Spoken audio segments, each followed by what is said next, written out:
defensively on Jared Goff would have made a bigger difference. And when you talk about Derek Carr specifically and his, I guess you could say, unwillingness to really stand in the pocket and deliver the football. The ball was coming out of his hands in just over 2 seconds, the quickest release by anybody over the weekend, and we saw a lot of that from him last year. But even when there wasn't pressure on him, he seemed really reluctant to hang on to the ball and want to extend a play and get the ball down the field. That horrible interception he had where he turned back to the left and just lofted it up there. It looked like he saw a ghost and just freaked out, turned and just got the ball out of his hands because he doesn't want to get hit. Do you think these are residual effects going all the way back to 16 with the leg and last year with the back injury? I got to say that I remember the first time I really watched Derek Carr was against USC in the Las Vegas Bowl a few years ago, and this kid got the you-know-what beat out of him in that game, and he kept jumping back up. And standing in there and making throws and getting the stuffing beat out of him time after time after time again, and that's happened to him with the Raiders. I don't think it's for a lack of toughness on Derek's part. I think their plan going into that game was to offset the Rams' pressure with quick throws and quick drops and quick throws. I think sometimes you get into that sort of a mindset.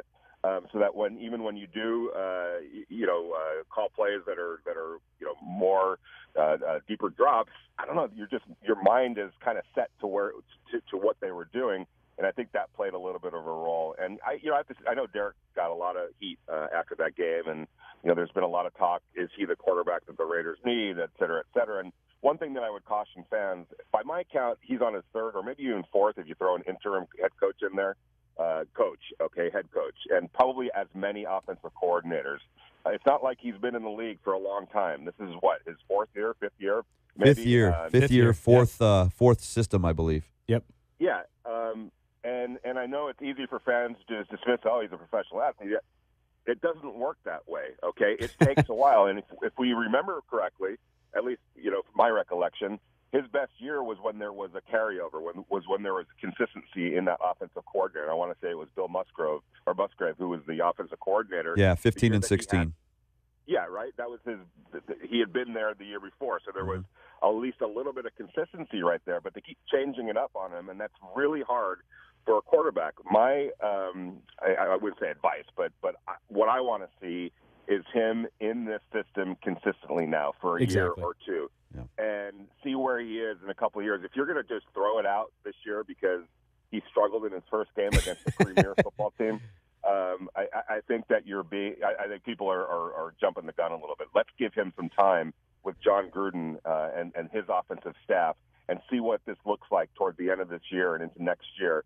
Because I think that he has the talent to put it all together. Well, Vinny, and it was one game. Again, you're playing the Rams, really talented team. And if you look at even Jared Goff, if the Rams had given up on Goff, I know he wasn't in the league for 5 years, but still, there's a patience in again, fourth playbook, 5 years. I'm a defender of Derek Carr because if it goes like this and it's 4 games like this, then you might have a different problem. But let's take a look too now, Vinny, since you cover the entire NFL as well, at the AFC West. Last week, there were some surprises. The Chiefs go into the StubHub Center, and they beat the Chargers. Now, the Chargers without Joey Bosa. It looks like they're going to be without him now, according to this morning news reports, that until October with that foot injury. But that was a surprise. And then, of course, Denver had their win against Seattle. How does this division look to you, Vinny? Who's the real team here? Is it Kansas City with Pat Mahomes? Is it the Broncos in that stout defense? Well, the thing that I love about the Chiefs is let's talk about it again, consistency. Andy Reid has been there a while now. What a premier play caller. I was, up in San Francisco or Oakland, last week watching that game, and I'm like, I was just watching the plays that he was running, and I wish I had replay on my hotel television just to be able to break down those plays. He's just such a good play caller, and I think in the young quarterback Mahomes, he's got a guy that can do what he needs from his quarterback. Think about this. Donovan McNabb was, the quarterback that he had the most success with. I think that Mahomes is better than Donovan. I think he's got a bigger arm. I think he's just a better overall quarterback, or at least potentially so. And there's a lot of things that you can do with him. And we saw it in that first game, the way the skill set that Andy was tapping into with Mahomes. And I just think that they are for real, it's always hard to bet on the Chiefs because there's always a slip up. There's always something that happens that prevents them from closing the deal, so to speak. So, going to keep throw some caution to the wind on them. Denver, not so sure. Seattle, what do we really know about the Seahawks right now? They're kind of a team in transition. Yes, they beat them. They should have beat them. They're a better team, especially at home. But I need to see that a little bit more long range. On Patrick Mahomes and the Chiefs, I'm of the opinion, Mahomes could end up being a better quarterback than what you had out of Alex Smith. But I don't believe that Patrick Mahomes is already better in this system than Alex Smith was because he had been there for so long. I think that once you get a little more tape on Mahomes, because we didn't really see much from him last year at all, once you get a little more film on him, I think you're going to see this Chiefs offense slow down a little bit. Guys are going to have a better idea of what he's going to do, and I think it may become a struggle as the season moves on for the Chiefs. Yeah, I wouldn't rule that out as well, and you make a great point. The tape is so significant and so important. There's teams already, scouring over it as we speak, and so that's going to be the test, right? Can you? There's going to be adjustments that are made. Can you make the adjustments to those adjustments? And he hasn't done that yet, so it's still a question mark. That said, he's got a lot of talent, man. That kid has a lot of talent. He does, and it'll be interesting. I mean, are you hearing now? There was a lot of skepticism of Indiana in the minute and a half or so we have left about going back to the Raiders, about John Gruden coming back and all that. And then, of course, you have 1 week where things looked really great in the first half. It was a close game in the first half. Second half, you come back. What's the conversation in the league? Is it a case of Raider Nation being overly sensitive and concerned because of what happened in the second half, or are you hearing echoes of that throughout the NFL as well? No, I think that, especially for experienced NFL people, they understand there's transition. There's been transition. It's going to take time. I know people hate to hear that, but that's the reality of the situation. You go, okay, let's compare it to Sean McVay. There was talent here. There was a great running back in Todd Gurley and good wide receivers and a premier defensive player of the year in Aaron Donald. There was a lot of talent that Sean McVay took over. That's not the case. I don't believe in Oakland. I don't think a lot of people in the NFL believe that roster is where it needs to be.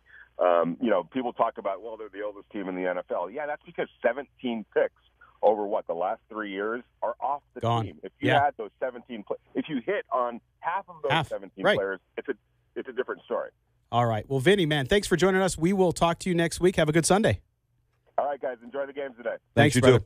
Vinny Bonsignore, the Athletic Los Angeles contributor here on Silver and Black today.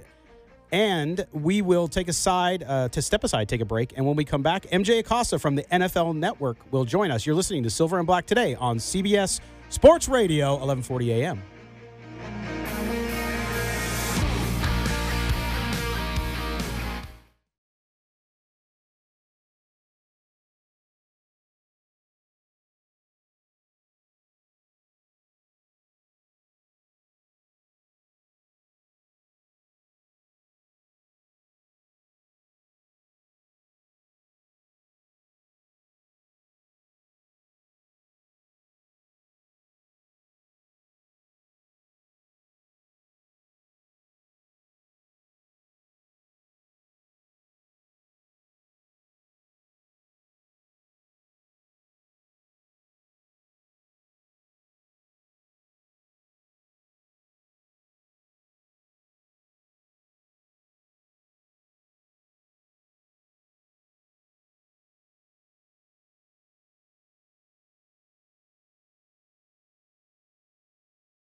And guests on the Newsmaker line are brought to you by the office of Michael A. Troiano.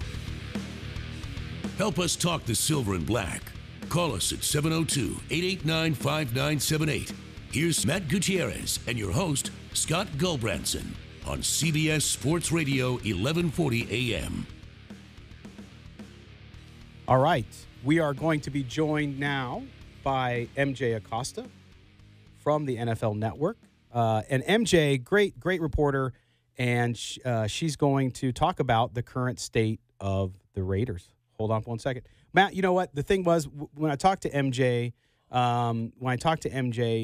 earlier this morning, she really, I think echoed the fact that, look, people are overreacting a little bit. It's been 1 week in the NFL.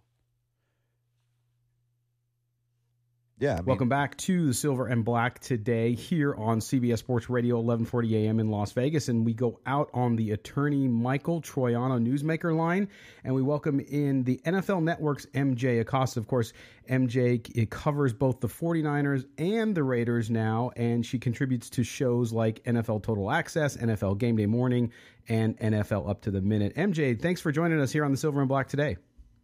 Thanks for having me, Scott. I mean, yeah, like you mentioned, plenty to talk about in the Bay Area, right? Super busy over here. Oh, I'm sure it is. And congratulations on that new gig up there. I'm sure you're enjoying it. So listen, let's talk. Obviously, we're here to talk about the Raiders being the Silver and Black Today show and being here in Las Vegas, the future home of the Raiders, and covering them already. I'm sure you know, and you used to cover the Chargers back when they were in San Diego. You know how passionate Raider Nation is. The bad second half on Monday night had everyone sort of in panic mode after week one. A new coach, a new system, a new roster pretty much. I mean, for me, Raider fans were, I think, getting a little out of hand. What do you think? Do they have any reason to be concerned this early in the season? I mean, week one, I think it's way too soon for anybody to be in panic mode right now. That game was 100% a tale of two halves. But you also have to credit Sean McVay and the Rams. I mean, that's a squad that's gotten really proficient at adjustments. I mean, the Raiders need to be able to do the same thing, though, right? The Rams did win the NFC West last year, and they super stacked that roster. So, I mean, we knew it was going to be a tough opponent no matter what. But that certainly doesn't let the Raiders off the hook for that kind of collapse. Overall, though, first week of the season, way too soon to be freaking out, especially when, now they are taking steps to address some of those issues like that deep threat. They brought back Martavis Bryant, Gruden's White Tiger, as he named it himself. I don't think we saw Jordy Nelson at his full capacity. I think that was more of a matchup situation, but there's certainly a lot more to explore with this team. Yeah, absolutely. I mean, facing the Rams in week one, we had been talking about it sort of all summer that was going to be, that's a tough way to come out. People would be excited about the return of John Gruden in this roster, but at the same time, to come out and face a team that stacked, that's a tall task, especially in week one when you're trying to gel. You didn't play much in the preseason. Now, much is being made too of Gruden. Now we know you're starting to cover Coach Gruden more and more now. From the outside perspective, those of us in the media, it seems like Gruden is sort of a little bit of a master through the preseason and through camps and OTAs. We saw him say things in pressers a lot that we learned later on were sort of messages to players, if you will. And he seemed to say some things, too, around the Derek Carr situation as far as particularly around Amari Cooper being deep during the last game. Are you sensing that, too? Do you think players are picking up on it, or are we just in the media just making a lot out of it because it's a good story? Well, I mean, I think that sort of implies that he's not talking to them directly, and I don't think Gruden strikes me as a man who would ever mince his words. But I do think that he uses the platform more as a point of emphasis, like an exclamation point, right? Derek Carr said after Monday's loss that things feel different. Like, losing feels different with Gruden at the helm. But he did say that he spoke to him, so I think they're still building on that relationship, so that's something maybe to keep an eye on. But I don't think it's like he's sending subliminal messages via press conference, And let's not forget, like you mentioned, he did spend a decade on the other side of the mic, right? So he knows how to work it. He knows what he's doing on the podium. But now that, particularly that point about Amari Cooper, he did put it all the way out there now. That's definitely, obviously, a priority for Gruden. But I think Derek Carr is well aware of that. Yes, we're speaking to MJ Acosta from the NFL Network about the Raiders. Now, Derek Carr, in my view, took way too much heat this week. Yes, he had a bad second half. A lot of Hall of Fame quarterbacks, and I'm not saying he's that yet, but a lot of Hall of Fame quarterbacks have bad play, bad halves, bad games. Are you feeling? Do you feel that being around him all week? Do you think Carr is feeling any more pressure, or is that sort of that calm demeanor that we usually see from him staying put? And is he really, I think, focused on the next game? Well, yeah, I mean, he is one of those guys that's always kind of upbeat, but also pretty accountable. Immediately after the loss on Monday, he stood in front of the press corps and went through every bad play, every interception that he threw. So he knows how to own his stuff, that's for sure. But this is also a QB who's been trending downwards since his breakout season in 2016. So, yeah, there is a lot more focus on him, as I think there should be.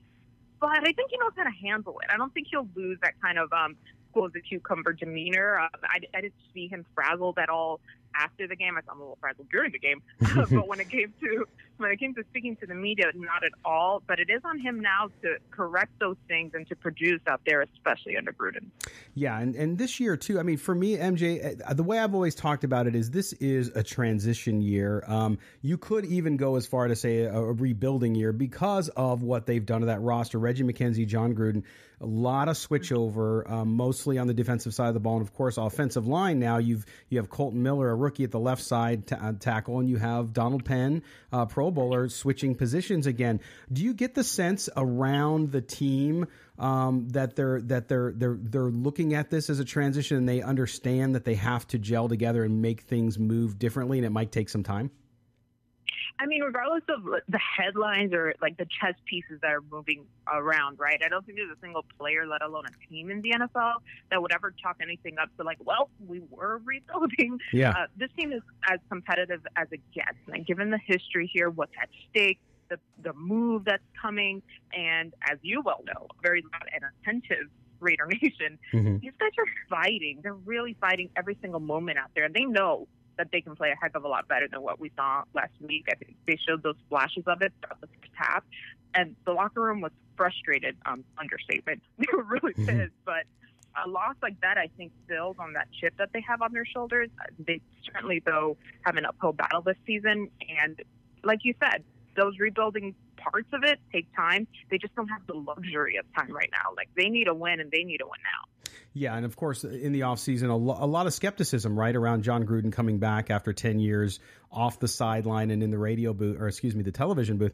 But at the same time, you saw a lot of improvement. I think Raider fans, because it's been such a long time since this team has won sans 1 year, they want it so badly. And then when things look good and then they go bad, they lose a little bit of that. But the one thing I noticed, and again, from a distance, was when Carr talked about how it was different losing under Gruden. I saw that too. I mean, even in the post-game stuff that you guys did that I saw, you just sense that, look, it's week one, first of all, there's no panic. And number two, that there is the buy-in there that you need to get to that next step. 1,000%. And they feel that pressure. I think it's obviously every team, but this team in particular, with so many eyeballs on them across the nation, with all of the headlines with Gruden. I mean, one could make the argument that a lot of this stuff is a distraction, or it could be used as motivation. I think either way, it adds to kind of like pushing that boulder up the hill for this team. But it's not like they're not up to the challenge. They're NFL players. They're in the league for a reason. It's just like you said about that gelling, that meshing that's got to happen, and it's got to happen fast. Yeah, now, of course, week 2 doesn't get a lot easier because they have to go play a division foe on the road up in Denver, which has always been a traditionally tough place for the Raiders to play. And then coming off the loss, having injury on the defensive line. What was the mentality, you think, going in? Was everybody positive? You think that they are focused and ready for the Broncos later today? Totally. I think the funny thing is, though, I think that and we'll go back to Gruden kind of knowing what to say in front of the media. Every response to that, especially, Justin Ellis going on the IR. The rookie P.J. Hall is out with an ankle now.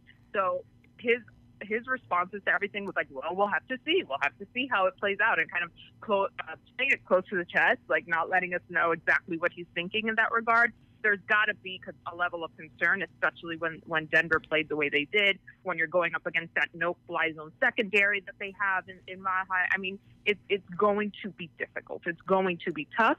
I'm hoping that some of this coyness, for lack of a better word, on Gruden's part in terms of what the plan is because he's cooking up something for us to see in week 2. Yeah, and we did certainly saw some new wrinkles, and I think that was exciting for Raider fans to be able to see how this offense, and of course we know John Gruden knows how to run. It doesn't matter if it's 10 or 20 years. You don't forget that stuff, and a lot of it still works. So that's good. So MJ, anything what surprised you being up there in the Bay Area covering these two teams? Anything so far that you didn't expect? In terms of, like, comparatively between two teams, other than the traffic? Yeah, I mean, the two teams, obviously the Raiders getting ready to leave the Bay Area. The 49ers will be the only team up there, and a lot of excitement around the 49ers as well with Jimmy Garoppolo and what they have moving there. It's a totally different feel when you go from Oakland to Santa Clara. Not to say one is better than the other, but they both have their own identities, each of these squads and the fan bases too. Mm-hmm. Something that didn't surprise me though, but took me aback a bit, was the strength of that. Of just like the fan base Monday night at the Oakland Alameda Coliseum. It was insane. I've covered games there before when I was on the road with the Chargers a couple of seasons ago, and I remember how loud it was. But being there again now, I didn't know if it would be just as strong given everything that's going on. Man, oh man. Lots of fun. It was one of those you gonna learn today, MJ. And I real quick. Okay, never doubt it. Never doubt Raider Nation. Noted. Got it. That's right. You're not in Mission Valley anymore. But MJ, listen, I want to thank you for joining us. We hope to have you on again. Have a great weekend and continue the good work. Thanks so much, Scott. All right, MJ Acosta from the NFL Network has joined us here on the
CBS Sports Radio.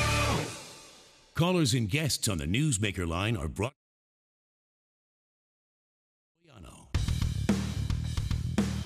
Hey, this is Rodney Hudson. You're listening to Silver and Black today. It's fitting that we start off with an offensive lineman coming out of the break, Matt. Yeah, one that doesn't give up anything. Although the interior of the Raiders' offensive line was actually a little weaker in that game, but again, who Not they Hudson, were facing, not Hudson. No. Hudson gave up nothing. No, the other two guys on the other side. But we are going to be talking now about the offensive line, and particularly one gentleman, and that is the rookie Colton Miller, as we bring in our film specialist, our coach, our man with the breakdown, Chris Reed. How you doing, Chris? Good. It's nice to pregame with you guys. Yes, exactly. Not a Monday night, so we actually get to talk about today's game. But Chris writes over for us at silverandblacktoday.com. He did a great story on Colton Miller's first start, analyzing it and checking it out. And so let's start, first of all, from a high level, Chris. How did Colton Miller do? If you had to give him a letter grade as a teacher, what would you give him? Somewhere in that B plus A minus kind of area. He wasn't completely perfect, but I mean, no lineman ever is. He's come a long way from how he looked in college, though. Yeah, absolutely. So okay, let's start, Chris, with pass protection. Talk a little bit about what happened during the game with the Rams. I mean, he's facing a really great defense, one of the best, if not the best, in the NFC, including